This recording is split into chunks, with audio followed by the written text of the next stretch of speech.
You still can't speed because they will have more officers out here in the camera's place. Live in Phoenix, Marissa Wingate, 3 TV. Yeah, I wouldn't do anything. What are you going to still, sit in jail on some rap that they then turned into not a crime anymore? No, of course not. Ignore it.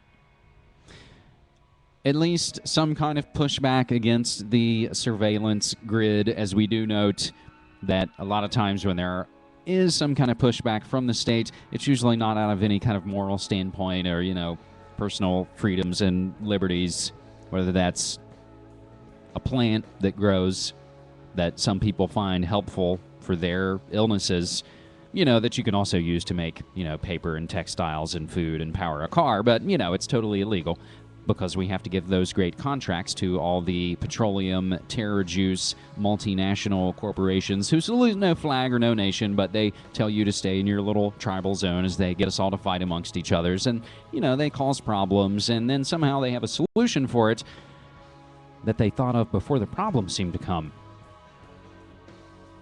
But we're digressing. We're now into hour number 2 of episode 178 of MediaMonarchy.com. It's July 16th, 2010. My name's James Evan Pilato. I am your host and webmaster of the site and show, MediaMonarchy.com, your source for alternative news, politics, conspiracies, cover-ups, and so much more. We do these weekly 2-hour live shows, live as we are right now on the Portland Radio Authority, PRAradio.org, streaming live video on ustream.tv/MediaMonarchy, simulcast live on zeropointradio.com, who again will remind you need your donations to survive. Simple as that. If you gain positive information, enrichment, call it what you will, if it's valuable to you, please donate. And even if you haven't checked it out, donate. Spread it. That's how, again, we can kind of take control. Community-based. But not with the collectivist overlay, as we were referring to earlier. We're, of course, also on the worldwide home of free speech, revereradio.net. And we still have so much to go over in this second hour. The news purge, the bio wars, the drug war, food world order, cyberspace war. But now, one of the bigger, stranger stories of the past week, and I won't claim for a second that I've wrapped my head around this one or figured out who's who and who's what and who's lying and who's an agent and who is kidnapped. But of course, like most of the things we cover, they have the ugly intelligence agency fingerprints. Missing Iranian nuclear scientist turns up at Pakistan embassy in the United States. This from The Guardian, with many numerous contextual, subtextual links for you to flesh out this story for yourself. We also cover it this week on the latest episode of The New World Next Week, the weekly video series with James Corbett of CorbettReport.com. That video's up right now and live. You can hit it and download the high-quality version on newworldnextweek.com. Again, still working it out with our new blip.tv service. But again, an Iranian nuclear scientist who was missing for over a year amid claims that he had been abducted by the CIA surfaced Tuesday, July 13th, at the Pakistan embassy in Washington, apparently asking to be returned home. Iran accused Saudi Arabia of handing over Shahram Amiri, A-M-I-R-I, to the U.S. after he disappeared during a pilgrimage over a year ago. A man purporting to be Amiri subsequently appeared in a series of internet videos, some saying he was hiding from U.S. agents.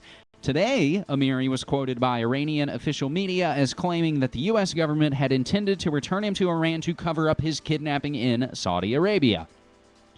Following the release of my interview in the internet, which brought disgrace to the U.S. government for this abduction, they wanted to send me back quietly to Iran by another country's airline. Amiri told state radio from the Iranian Interests Office in Washington, D.C. Doing so, they wanted to deny the main story and cover up this abduction. However, they finally failed. Like I said, we have a lot of tie-ins from Danger Room, Associated Press, Reuters, on and on around the world. And we do have some updates that, of course, shouldn't be very surprising. But let's grab the report to get us all up to speed on this bizarre story of triple agents and spooks and patsies and geopolitics and intelligence networks and rogue elements and, yes, sinister forces. Let's get a report from Russia Today on this missing Iranian nuclear scientist, which is a question, who was kidnapped, which is a question, who is now turned up at the Pakistan embassy in the U.S., which is a question, who has now been shipped out and has returned home. Iran says one of its scientists who surfaced in the U.S. after being missing for a year is heading home. Tehran claims he was abducted by the CIA, but Washington's adamant that Shahram Amiri turned up in America of his own free will. RT's Christine Fazal has the details. The main question in this case, how did Iranian scientist Shahram Amiri get to the United States? One person has already answered that question, Shahram Amiri himself. But his answers completely contradict one another. In this video, a man who says he's Shahram Amiri says he's in Tucson, Arizona, and was kidnapped by agents from the CIA and Saudi Arabian intelligence agency. He claims he was tortured. A few hours later, though, this video is released.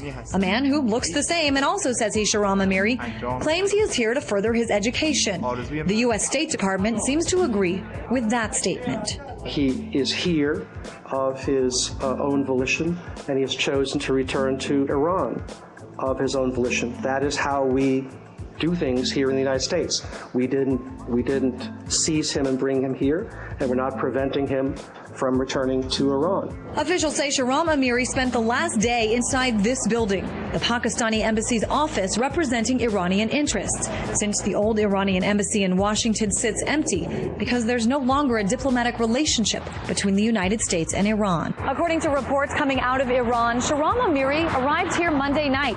He told those inside he was, quote, brought here by his captors and demanded an immediate return to Iran. As media outlets waited outside for a glimpse of something, those at the State Department press briefing bickered about what this all means. Now he says he wants to go back home. Why is Iran not the victor here? The facts speak for themselves. Proof here of chaos in a case of a man shrouded in mystery with potentially far-reaching implications for relations between the United States and Iran, and an outcome that is still unknown. In Washington, Christine Frazau, RT. Well, former CIA analyst Ray McGovern says Washington probably wanted Shahram Amiri to confirm its claims that Tehran has nuclear weapon ambitions. It seems to me that what the United States